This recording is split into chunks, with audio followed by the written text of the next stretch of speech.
Right, let's kick off then, and welcome Dean to the stage, who's going to give us a view on NHS of the future. Thank you.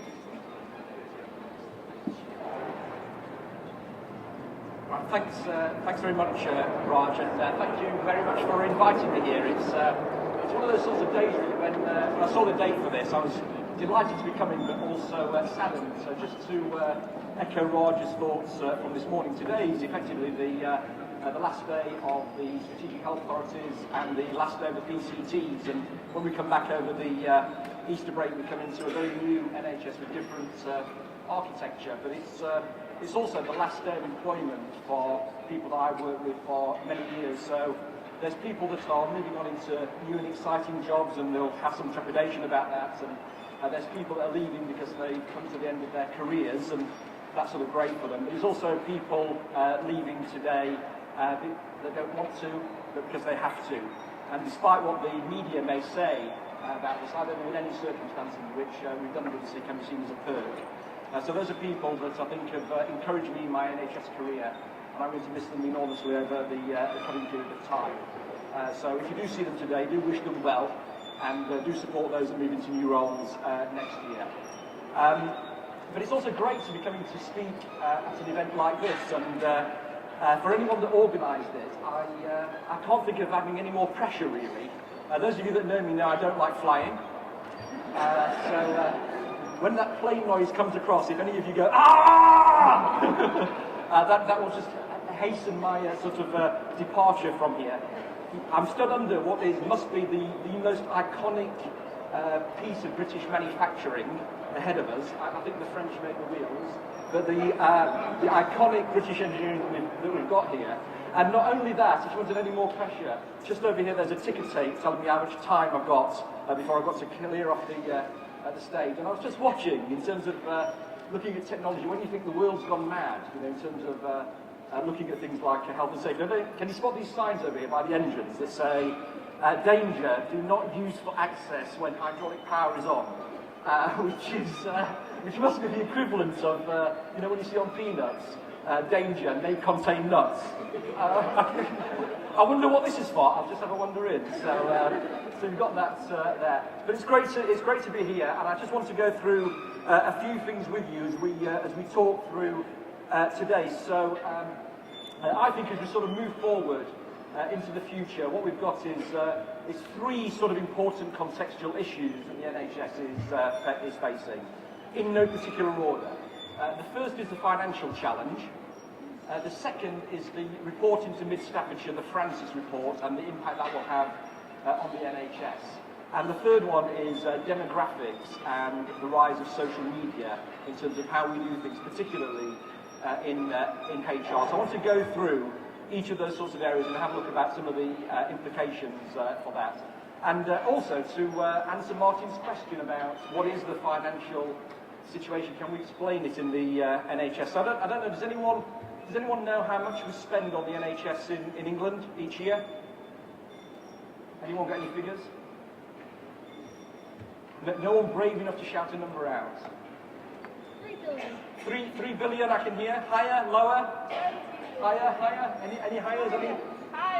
Higher. There we go. It's participation that we've got here. 100 billion?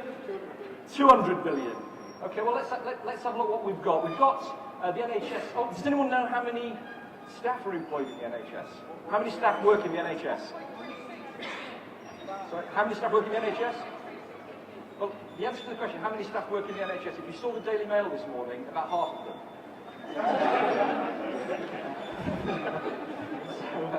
It's one of those days I can get away with it. Later on, I'll let you know what I think of the reforms. How's that? So there we go. But here's what we've got in terms of the financial challenge facing the NHS. So when we talk about this £100 billion spend, it's £110 billion that we were spent last year.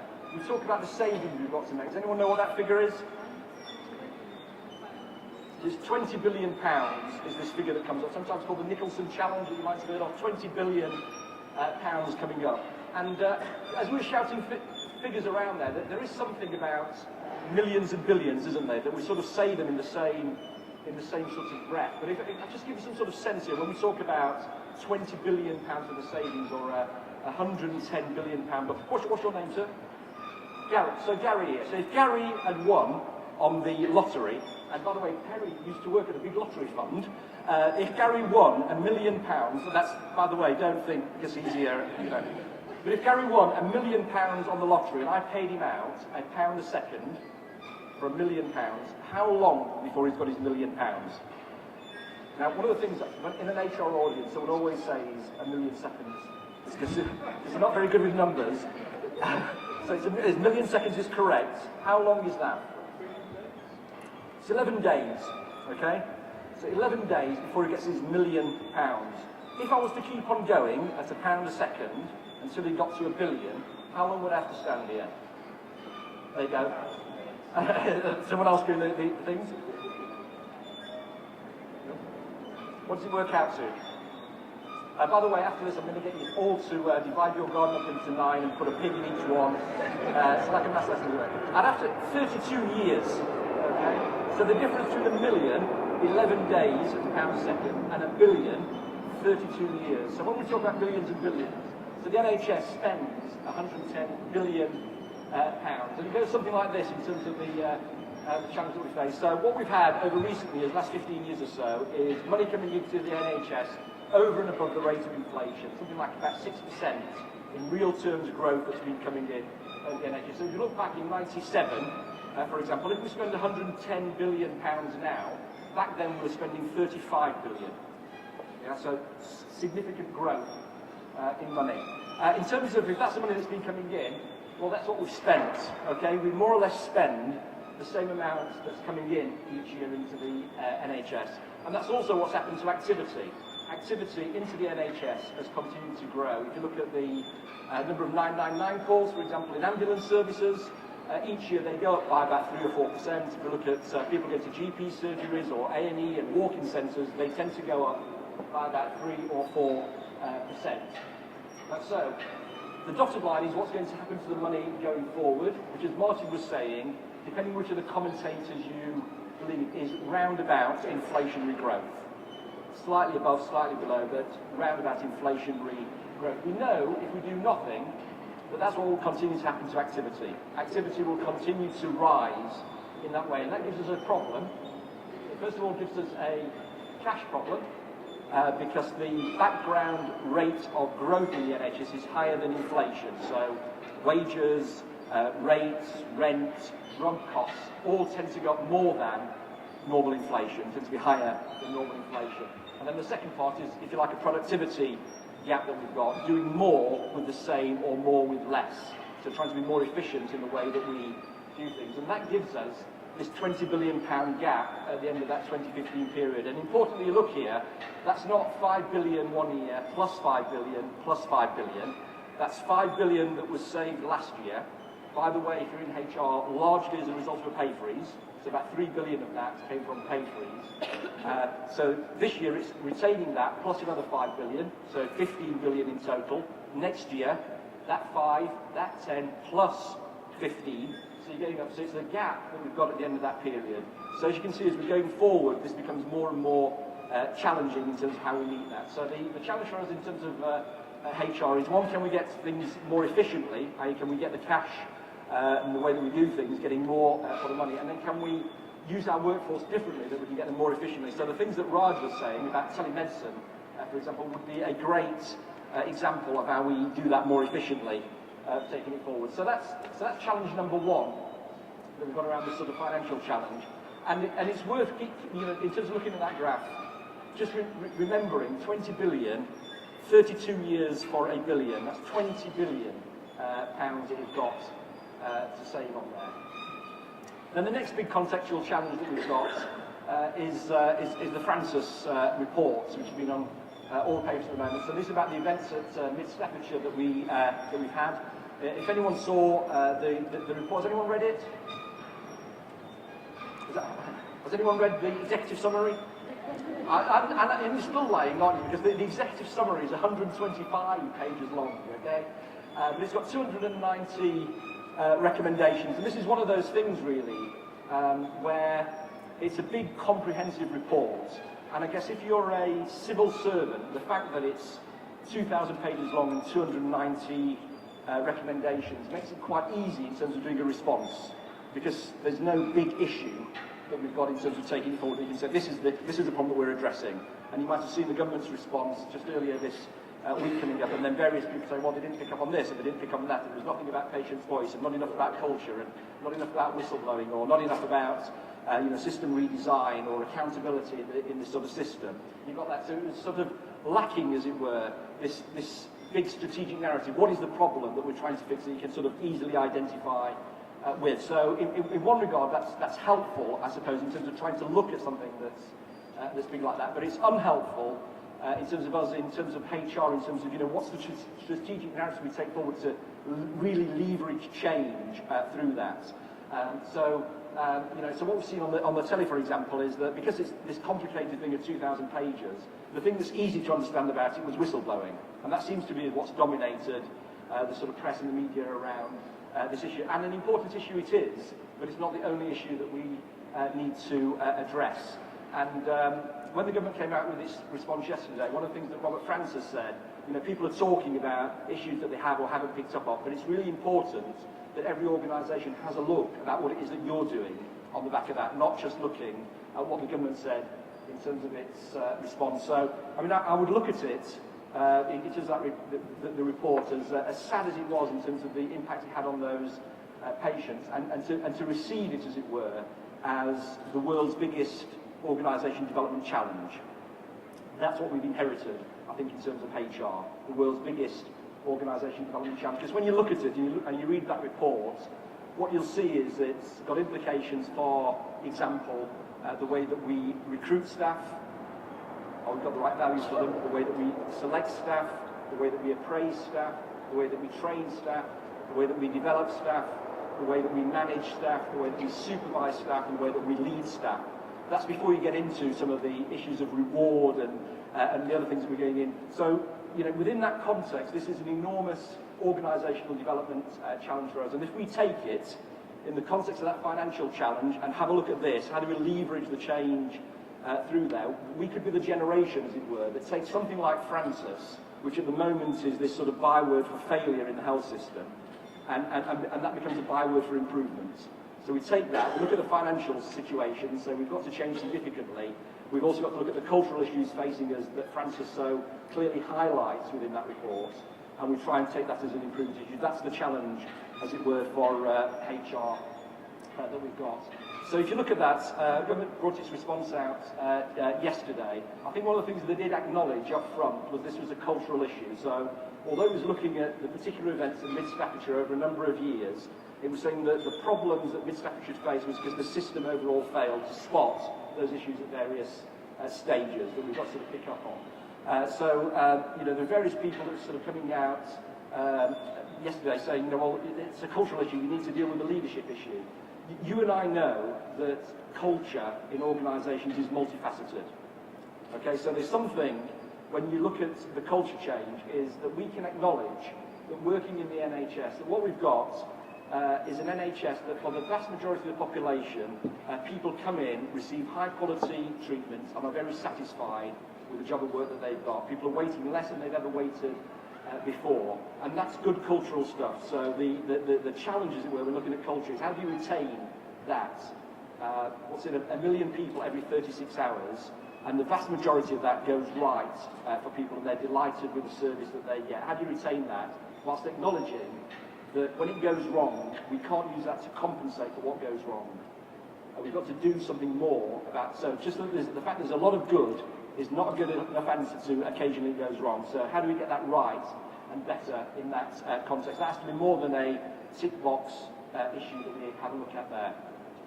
And then the other thing I wanted to pick up on, because we've got a sort of largely HR audience, is some of the stuff that was in the Francis report that the government hasn't accepted, and particular views on that. So some of the things that Francis talked about was the registration of healthcare assistants.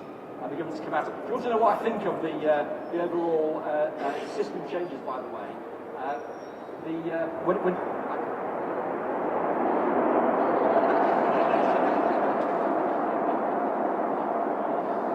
ever again. So, I told you I'd be honest. But when you look at some of the sorts of things that were in the Francis report, so Francis looked at and said that this idea of registration of healthcare assistant. I think not regulating is the right answer. When you look at the healthcare assistants that we've got in the range of roles that they do, from working with children and in mental health settings and in community settings and with elderly patients and with surgical wards and in maternity services, trying to define what they do as a regulable activity, I think would be a nigh on impossible task. And even if you could do that, if you then take something like that, for the hundreds of thousands of healthcare assistants we've got, it would take years to bring in a regulatory framework to do it. And if you were bringing in to do that, to prevent things like Miss Staffordshire happening, it wouldn't do that in itself. Nurses and doctors were regulated at the time Miss Staffordshire were happening. It didn't prevent poor care being delivered. So if you want to look at the issue of things like dignity and improving care, I think we're much better off looking at things like how we recruit them, how we select, how we train, how we develop, how we invest in them, what minimum standards that we've got. And that's a big ask for us. And the thing that annoys me enormously about it is that this is a group of staff that, by and large, deliver fantastic care that get portrayed as untrained. These are the untrained staff, and it's offensive. We can do more, much more in terms of the standards and the training, but we need to value them in that sort of context and recognise the role and contribution that they make. The other sorts of things that they've got in there was around minimum staffing levels was the other thing that people had sort of focused on. And Francis talked about asking NICE to have a look at that. Again, the government quite clearly came out against the sort of idea of a minimum staffing level being set centrally at Whitehall. And again, I would agree with that. I think trying to set a minimum ratio of some sort in a modern healthcare environment is just, you know, to look at nursing and say there's this amount of nursing that's required on a ward, just to me seems to misunderstand the modern healthcare environment. So the healthcare environments that I'm familiar with is that when people go into hospital, they are cared for by nursing staff, but people that make a contribution to their care include things like the physiotherapist, the occupational therapist, the dietitian, the speech and language therapist. They're all making a contribution. And I think if we ended up with a ratio of nurses, what we would do is do that at the expense of those other professions, because they didn't count because there was no ratio for those. So I think it's absolutely right. We'll never get care right if we've got poor staffing levels, but the place to determine that is locally within organisations, looking at appropriate models, the acuity and the dependency of patients, and then being very clear about why you've got the staffing levels that you've got. And I think that's the right and appropriate place to take it. So those are just two issues I think that was worth picking out, and although not picked up what I thought about them from an HR perspective. The other issue that comes out is the Constitution. You know, can we put things into the Constitution that make this this care and compassion increasingly important? And I think the Constitution does have a place in that, but certainly what employers were telling us is that we need to get the values right within organisations. There be some ownership of that, and can we strip the Constitution back to some broad principles, as it were, rather than just continually expand something that becomes a bigger and bigger document of all the things that people should do, and then we sort of lose the essence of it. And again, if you want to look at something in terms of the response yesterday, that I think points that in the right direction. You've got lots of the chairs of the different national organisations all signing up yesterday at the front of that document to a common purpose. There were 5 or 6 key points about what we were trying to get based around those values of the NHS. And I think, again, if you look at it in that way, that's something I think organisations can take due cognizance of. And then the other thing to watch through was, I think there has been a lot of focus on nursing as a result of this. We as HR professionals in organisations need to recognise that all of us make a contribution to the care of people, and what we can't do is just focus on one particular group at the expense of others. So we've got to get that balance right. I think in revalidation for nurses will be brought in. We're just doing that for doctors at the moment. We've again said if you want a revalidation system, don't try and replicate the medical model here. Let's have a look at doing something differently to bring it in for nursing revalidation. But again, it seems right that you have a look at a periodic checking with people to make sure that they're up to date and got the right issues. And then the final issue that I want to sort of look at in there, when we look at Francis, is have we got an opportunity through social media? So we might have got some sort of common problems in there, but we've perhaps got some, as we picked up on some of the things this morning, some new opportunities for addressing them that we can take advantage of and maybe break some of that HR mould, I think, that Perry so eloquently talked about this morning. So I'm going to sort of challenge you within the NHS on some of those issues. So you know, when we look at sort of breaking the mould, I mean, I think there's some sort of things really about when we look at sort of style over time. I just wanted to look at how technology and things have changed. You probably can't see that, right? Can anyone see that there? It's Rolf Harris. Can anyone remember stylophones? I'm trying to have a look at the past. Look here. New technology, Dean. Well, there we go. You can come and have a play later. I know it's not Concord you want to go on at lunchtime. It's my stylophone. Okay, so in the 60s, you know, that was the this was the height of electronic sort of stuff in a box like that. And then in terms of changing styles in the 70s, the stylistics. Anyone here remember those? Okay, yeah, we got. Okay, we go. And then perhaps. This for a generation, the Style Council. Yeah. So we can see how these sort of style changes over time. So what, you know, what's the style that we have now? So let's have a look.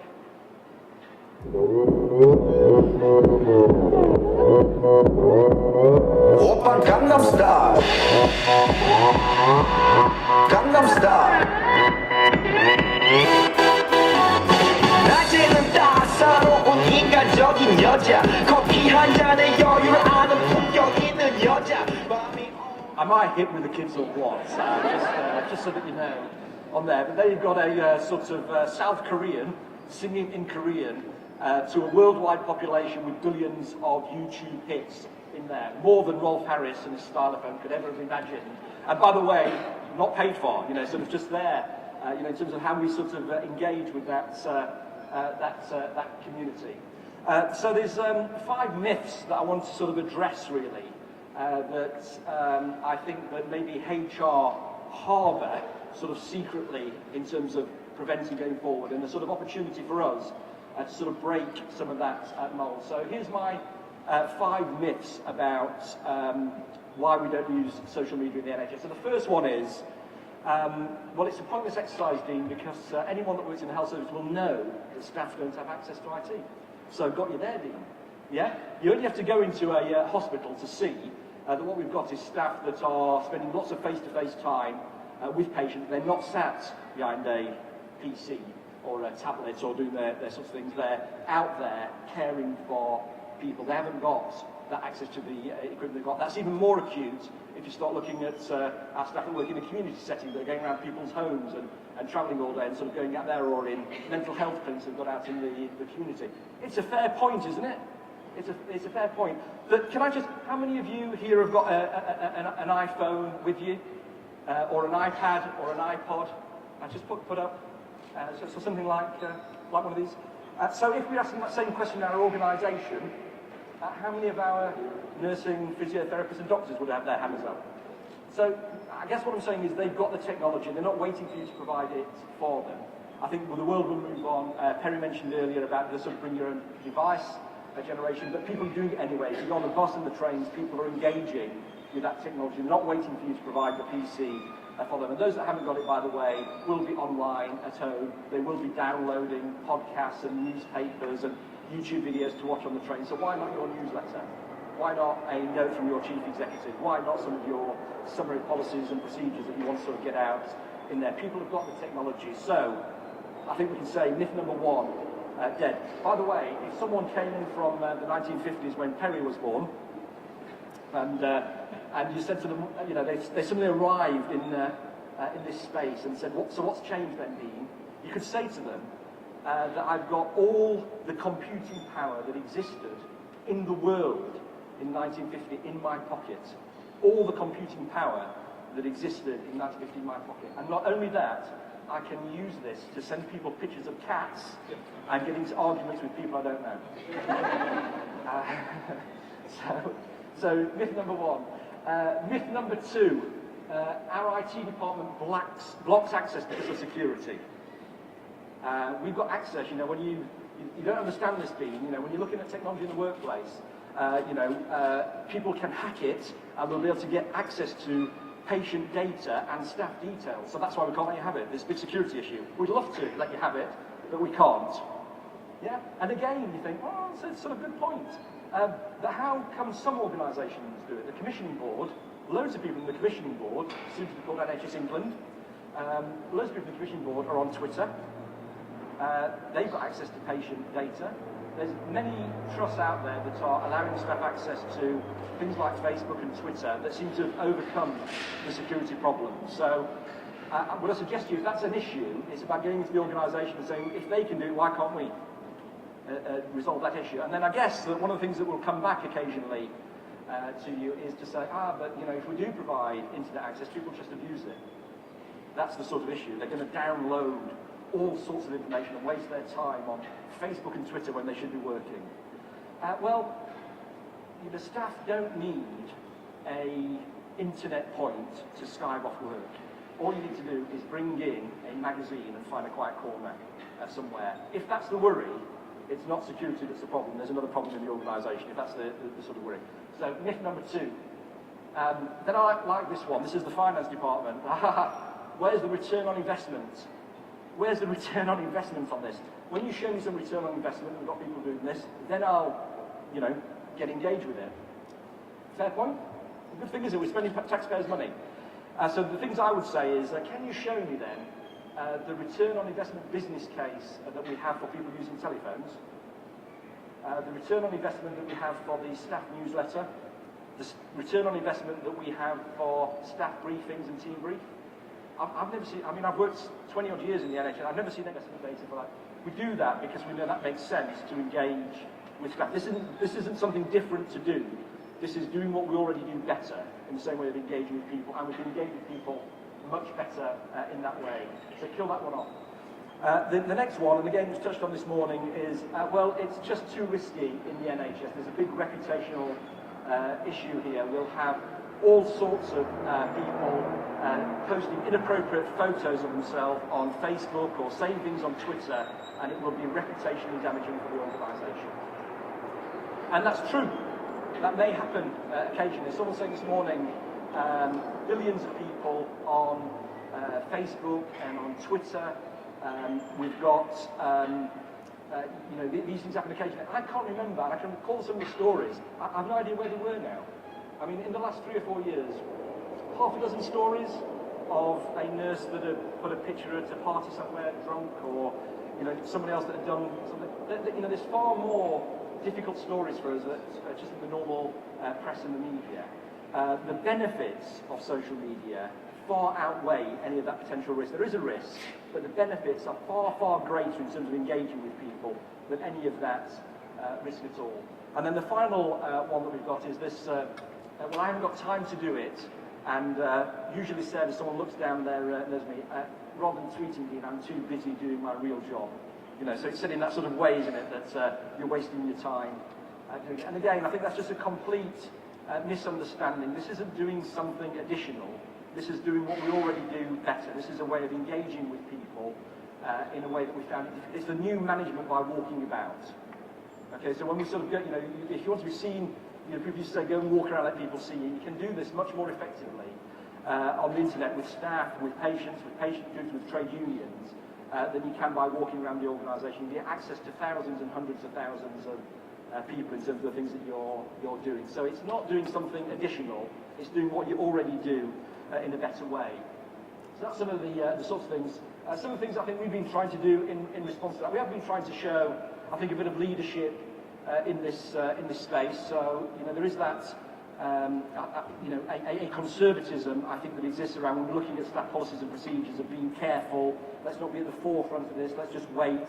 So we've done some sorts of things that says, if you've still got a mindset which is we'll prevent staff from using this in some way, you're fighting a losing battle. Effectively, I've just pointed out already that the staff are already doing engaging and talking about you. The only difference is that you can't hear or do anything about it if you're not on some of that media at the moment. So number one, that they're already doing it. China and authoritarian regimes like that can't stop people accessing this social media. So we've done a document, you can pick it up from our site, which is about trying to show people some of the benefits of just changing views around that. We've also done a guide on how you could use it for staff engagement. So Martin was saying this morning, the big issue at the moment around staff engagement. What a fantastic way of engaging, for example, in big conversations with staff around Francis. So I put the hashtag Francis on there. And before I go any further, let me be perfectly clear that in no way do I think the new Pope was responsible for anything that happened at this lecture. Okay, this is a completely different Francis. Okay, but when we were doing the sort of hashtag on Francis, so you can track this round, so before the new Pope was elected, we got something like 58,000 different mentions of Francis through the stuff that we do. So that's different mentions, and when you think of all the retweeting opportunities, this is millions of people that were engaged in a conversation around Francis. And what many organisations are doing is trying to organise some staff meetings where you might have got a few dozen people coming up because you did it at 7 o'clock in the evening, not to disrupt work.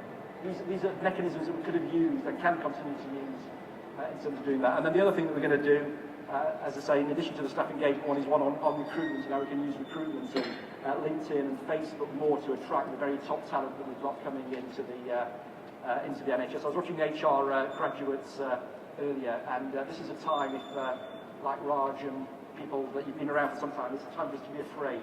I think so. I'm hoping they don't peak too soon. I'm waiting for the next reorganisation before I go, okay? So, and then it's just all the various mediums that you've got, I think, in terms of engaging with people on here. And we've got some stuff on the site here that you can go and have a look at. So things like doing podcasts and blogs and how you can use YouTube to get message across to staff. I don't know if there's anyone here from Blackpool. Anyone in from Blackpool?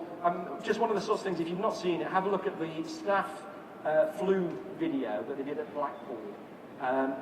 10,000 hits or something like that. So in terms of trying to encourage people to look at an issue, so this is staff, encouraging staff, a video done by staff in the workplace, placed on YouTube to encourage them to have their flu jab done that way. Just one example that we've got in the NHS. So go in and check some of the stuff that we've got on our exhibition stand and have a look and maybe take some of those ideas, as Perry was saying, go and break some of the mould, show a bit of sort of leadership in there, and hopefully this gives you some little bit of authority to say, well, they said at NHS employees we should be doing this thing, or we know that some organisations are doing this thing.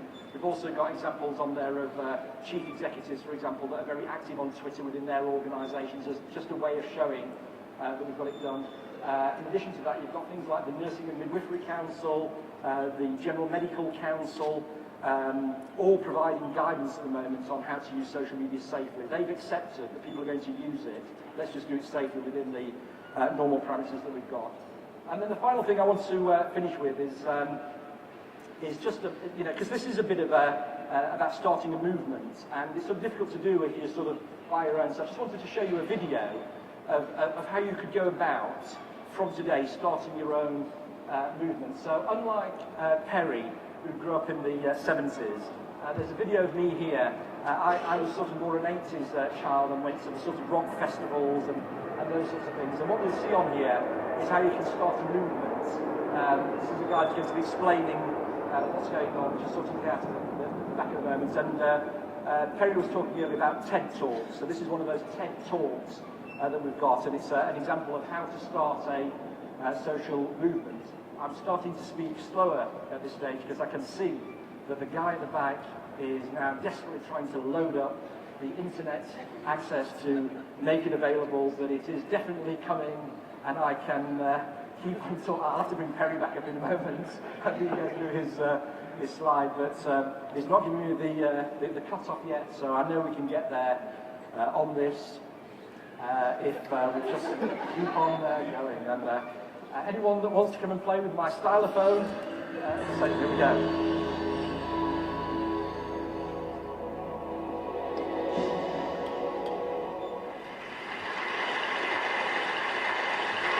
So ladies and gentlemen, at TED we talk a lot about leadership and how to make a movement. So let's watch a movement happen, start to finish, in under 3 minutes, and dissect some lessons from it. First, of course, you know, a leader needs the guts to stand out and be ridiculed. But what he's doing is so easy to follow. So here's his first follower with a crucial role. He's going to show everyone else how to follow. Now notice that the leader embraces him as an equal. So now it's not about the leader anymore, it's about them, plural. Now there he is calling to his friends. Now, if you notice that the first follower is actually an underestimated form of leadership in itself. It takes guts to stand out like that. The first follower is what transforms a lone nut into a leader.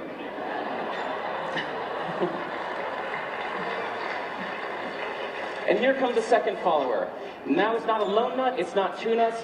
3 is a crowd, and the crowd is news. So a movement must be public. It's important to show not just the leader, but the followers, because you find that new followers emulate the followers, not the leader. Now here come 2 more people, and immediately after, 3 more people. Now we've got momentum. This is the tipping point. Now we've got a movement. So, notice that as more people join in, it's less risky. So those that were sitting on the fence before now have no reason not to. They won't stand out, they won't be ridiculed, but they will be part of the in crowd if they hurry. So, over the next minute, you'll see all of the those that prefer to stick with the crowd, because eventually they would be ridiculed for not joining in. And that's how you make a movement. But let's recap some lessons from this. So, first, if you are the type, like the shirtless dancing guy, that is standing alone, remember the importance of nurturing your first few followers as equals. So it's clearly about the movement, not you. Okay, but we might have missed the real lesson here. The biggest lesson, if you noticed, did you catch it? Is that leadership is over-glorified. That yes, it was the shirtless guy was first, and he'll get all the credit, but it was really the first follower that transformed the lone nut into a leader. So as we're told that we should all be leaders, that would be really ineffective. If you really care about starting a movement, have the courage to follow and show others how to follow. And when you find a lone nut doing something great, have the guts to be the first one to stand up and join in. And what a perfect place to do that, TED. Thanks.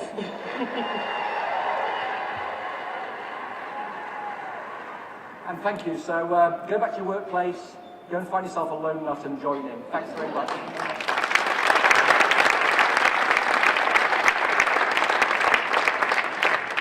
Any questions for Dean? I would like to take a minute to avoid any questions.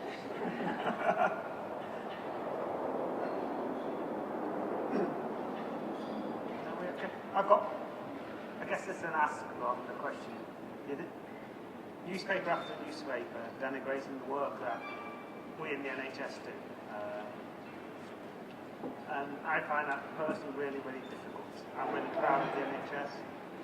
What should we be doing? What should NHS be doing? NHS employees doing about redressing that balance of that reputation? Yeah, I think there is something which is just as standing up. One of the things that I try and do, as I think I did at the start of this talk, is just to acknowledge that we've got great people working in the NHS doing some great stuff. And interestingly, you might have seen it on there.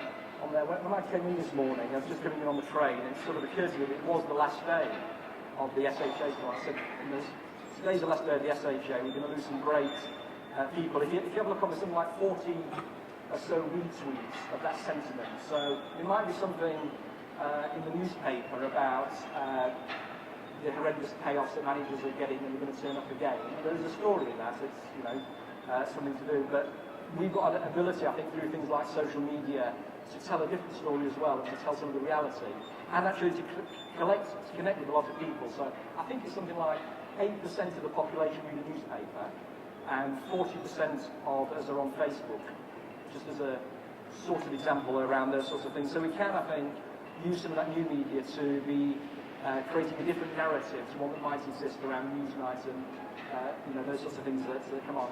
And then I think it just takes for each one of us.